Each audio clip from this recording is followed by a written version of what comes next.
បងប្អូនយើងយកខ្ញីមកគឺយើងត្រាំជាមួយនឹងទឹកស៊ីអ៊ីវសម្រាប់យើងទុកហូបនៅពេលរដូវរងានេះអញ្ចឹងគឺយើងដឹងហើយថាខ្ញីគឺនៅពេលដែលយើងញ៉ាំទៅគឺវាជំនួយដល់សុខភាពរបស់យើងហើយក៏វាជួយប្រឆាំងនឹងជំងឺផ្សេងដែរអញ្ចឹងគឺយើងយកខ្ញីរបស់យើងហ្នឹងយកមកយើងលាងទឹកវាឲ្យស្អាតមកយើងលាងទាំងសបកហ្នឹងយើងអត់ចិត្តទេយើងលាងហើយគឺ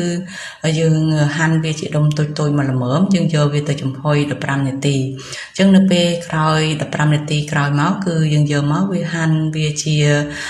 បន្ទះស្ដើងមកនៅពេលដែលយើងហាន់ជាបន្ទះស្ដើងរួចរាល់ហើយបានយើងរើកែវអីស្អាតមកហើយរើកែវដែលស្ងួតមកយើងដាក់ចូលទៅក្នុងកែវហ្នឹងទៅ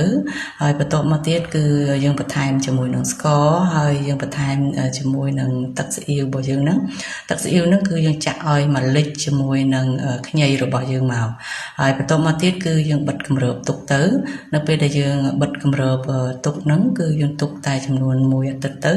យើងអាចយកមកញ៉ាំបានហើយគឺរសជាតិឆ្ងាញ់ហើយនៅពេលដែលយើងញ៉ាំបាយយើងអាចយកមកញ៉ាំជាមួយបាន